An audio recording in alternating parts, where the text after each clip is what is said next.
ऊंची और 2 football fields जितनी चौड़ी है और इसका वजन हैरत अंगेज तौर पे एक एयरक्राफ्ट कैरियर से भी ज्यादा है।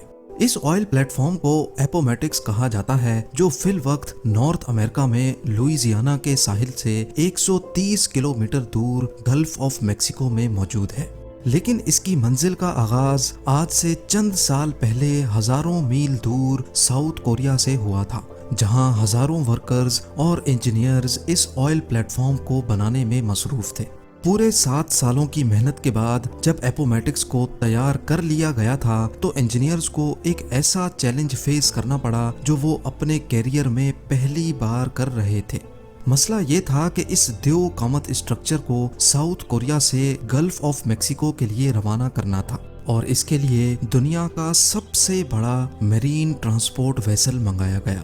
एपोमेटिक्स ऑयल प्लेटफॉर्म को उठाकर इस वेसल पे रखना एक ऐसा टास्क था जिसमें कम से कम 7 दिन लगने थे। लेकिन अचानक उनको खबर मिली कि पैसिफिक ओशन में एक तूफान पैदा हुआ है और इस तूफान ने सुपर टाइफून की शक्ल इख्तियार कर ली है।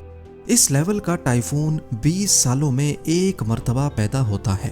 315 किलोमीटर फी घंटा की रफ्तार से घूमता हुआ ये टाइफून अगले 7 दिनों के बाद किसी भी वक्त साउथ कोरिया के साहिल पर हमला कर सकता है। और ये बात तो हम सबको मालूम है कि सुपर टाइफून जब कहीं हमला करता है तो नुकसान पहुंचाए बगैर नहीं जाता। वर्कर्स, इंजीनियर्स और ट्रांसपोर्ट एक्सपर्ट्स के लिए अब चैलेंज ये था कि इनको 7 दिनों का काम सिर्फ 3 दिनों में करना था। यानी अगर 3 दिनों के अंदर अंदर एपोमेटिक्स ऑयल प्लेटफॉर्म को शिप यार्ड से उठाकर इस मरीन वेसल पे लोड करके रवाना ना किया गया तो सालों की मेहनत एक ही पल में जाया भी हो सकती है।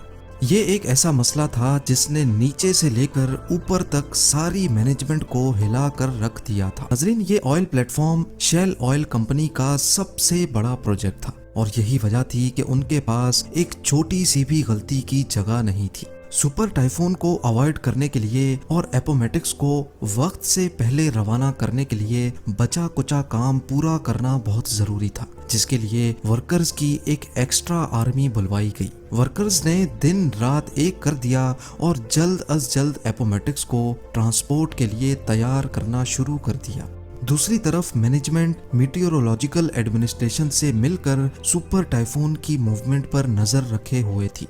उनको एक उम्मीद थी कि शायद ये सुपर टाइफून अपनी डायरेक्शन बदल ले, लेकिन उनकी उम्मीदों पर तो जैसे पानी ही गुजर गया जब उनको ये मालूम पड़ा कि टाइफून तो पैसिफिक ओशन से सीधा साउथ कोरिया की जानिब बढ़ता जा रहा है।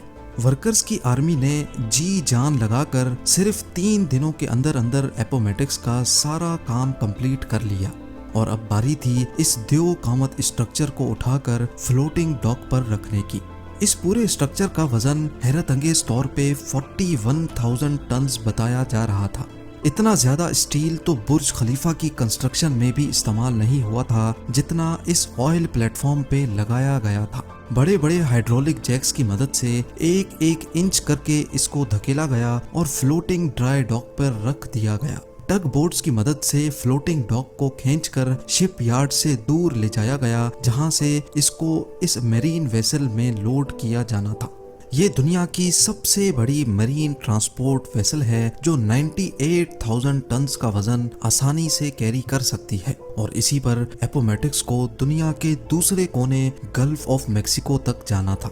अगली सुबह एपोमेटिक्स को फ्लोटिंग डॉक से उतार लिया गया। अब ऑयल प्लेटफॉर्म पहली बार पानी पे फ्लोट करने लगा। टग बोट्स की मदद से प्लेटफॉर्म को मजीद डीप वाटर तक खींचा गया, जहां ये मरीन वेसल पहले से इंतजार कर रही थी। दूसरी तरफ सुपर टाइफून तेजी से साउथ कोरिया की तरफ बढ़ता जा रहा था और मैनेजमेंट के सर पर एक तलवार सी लटक रही थी। अब सुपर टाइफून सिर्फ 48 आवर्स दूर था और जैसे जैसे वो करीब आता जा रहा था वैसे वैसे समंदर में उसकी निशानियां भी उभरने लगी थी। समंदर में हवाओं और लहरों का सिलसिला बढ़ रहा था जो एपोमेटिक्स के लिए एक खतरे की निशानी थी। अगला लम्हा बहुत ज्यादा नाजुक था। ऑयल प्लेटफॉर्म को वेसल पे लोड करना बहुत ही कॉम्प्लिकेटेड काम होता है। इसके लिए पहले वेसल अपने अंदर मौजूद वाटर टैंक्स में पानी इनटेक करती है, जिसकी वजह से वो पानी के अंदर चली जाती है। फिर टग बोट्स ऑयल प्लेटफॉर्म को खींचकर वेसल के ऊपर लेकर जाती हैं और फिर आखिर में वेसल पानी को वापस बाहर निकालती है, जिसकी वजह से वेसल ऊपर की जानिब उठ जाती है।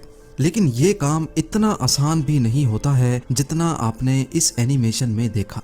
इस काम के लिए समंदर का पुरसुकून होना बहुत ज़रूरी होता है, क्योंकि अगर लहरों में ये काम किया गया तो एपोमेटिक्स सही अलाइनमेंट में वेसल के ऊपर नहीं लोड हो पाएगा और ये चीज़ वेसल और एपोमेटिक्स दोनों के लिए खतरनाक हो सकती है। सुपर टाइफून की वजह से समंदर में काफ़ी तेज़ी थी। लहरों और तेज़ हवाओं की वजह से ये काम करना मुमकिन नहीं था।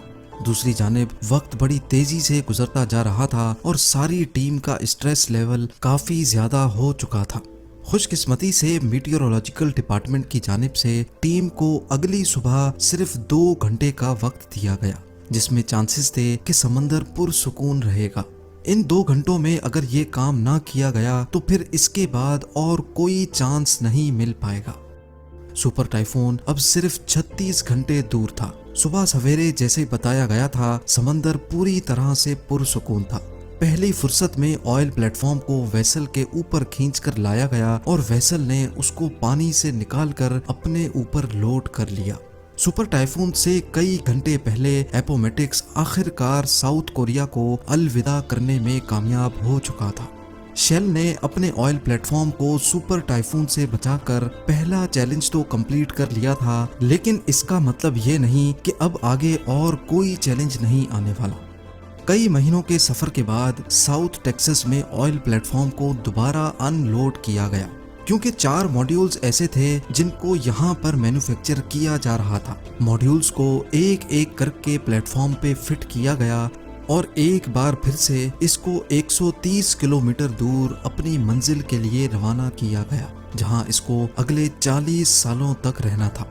पूरे 7 सालों की मेहनत के बाद आखिरकार अब वो घड़ी आ चुकी थी जब एपोमेटिक्स को 30,000 फीट नीचे ऑयल वेल के साथ कनेक्ट करना था।